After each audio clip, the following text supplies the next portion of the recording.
In this video, I'm going to show you an effect we added to Dither Boy in our version 6 overhaul update named Temporal Variation. One of the hardest parts about creating dithered animations is making sure your detail survives through the motion, and Temporal Variation was basically designed to solve that problem. Before I get started in explaining this effect, everything related to Dither Boy will be linked below this video, but this is a one-time purchase software, and this is one of many features we just added recently in a huge update. All the updates are free and it's a proper dithering software if you're looking for something to create the kind of work that I'm going to show you today. But to get started, I have already got it open here in front of me, and I'm just going to import this very ugly text just to demo the effect for you today. I'm not going to dither it just yet because I'm going to straight away click on add effect and go to temporal variation, which will prompt me to create an animation. I'm going to do something really simple, 3 seconds, 24 FPS. If you want to do longer, that's fine. I'm just doing a short one so I can show you for the tutorial. And it might not come through in the screen recording very prominently, but there is now overlaid on top of my image a somewhat subtle pattern that is affecting the contrast and brightness of the text, and just through the gradient and the effect that I've set up on the text. That's because we've got the pattern set to noise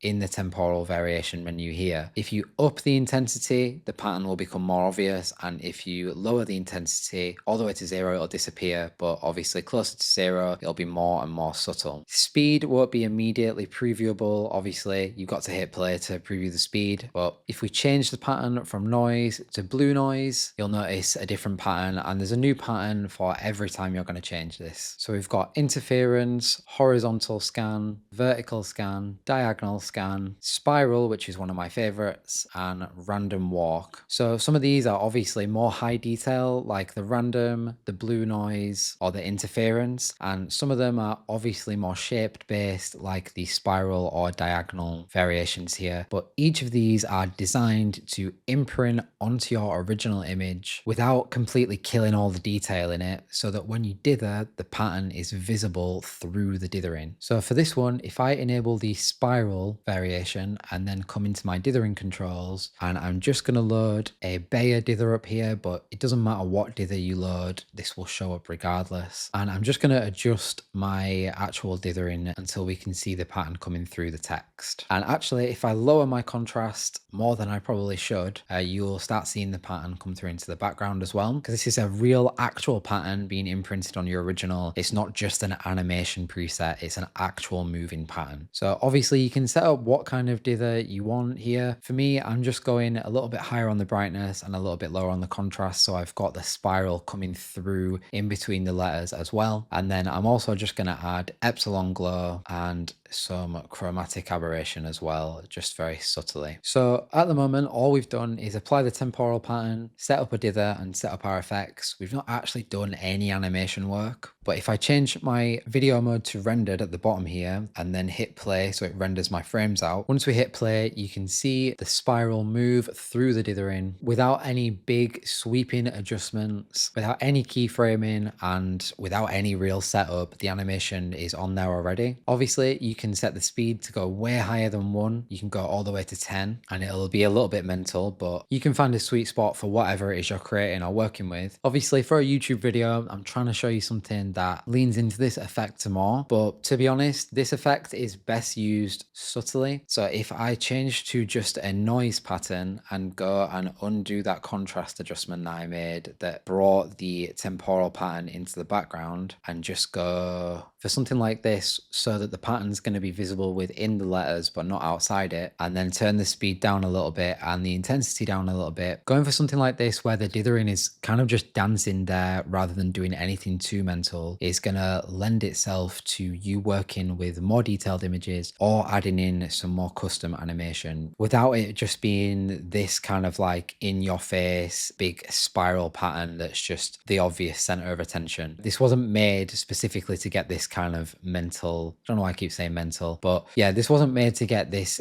specific in your face effect. I actually way prefer something like interference set with a lower intensity, even on something like this kind of blocky Ostromakov dither. If we set up just something subtle on this and then hit play, you can get the pattern to kind of glitch out without this being any one particular obvious pattern or any like identifiable movement. If we change the temporal pattern now to wave instead and hit play on this, again, because I've kept it subtle, you can't see the wave going through. If I set it to spiral and we keep the subtle settings where I've got a lower intensity, a lower speed, and just a more sensible dither setup, you can start getting some unique stuff out of it without you knowing that this is a spiral pattern being imprinted onto the original. So temporal variation was made essentially for you to be able to get these dots to dance or just move around and look alive without actually going and saying, okay, I'm going to move my brightness in an animation from 48 to 148, or without you actually having to set up something subtle and unnoticeable yourself using the adjustments and using the animation layers system. You can completely avoid doing any of that stuff if you just want the dithering dots or the dither pattern or whatever you're working with to just kind of do something subtle and not in your face. So that's the basics on how temporal variation works. Just remember, if you want a clearer picture of what you're working with, then just turn the dither off, just go back to the style of original, and you'll be able to see the pattern at work without it being dithered basically. I will show you some of the random experiments I got out of temporal variation using the settings that I've just shown you in this video on various dithering algorithms on screen now. But yeah, that's temporal variation. Lots of new effects in Dither Boy version 6, so I'm slowly just getting through showing you all of them in tutorial videos like this. So maybe you already knew about this, but if you didn't, then this is a new effect for you to mess with or animate your work without actually doing any animation. If there's any other tutorials that you would like to see from Dither Boy or any new features that you'd like to see, please let me know. Obviously, there are many more tutorials on the channel that cover more specific effects or more specific outcomes from dithering, so go have a look at that if you haven't checked out the rest of the channel. But thank you for watching, and I'll see you in the next one.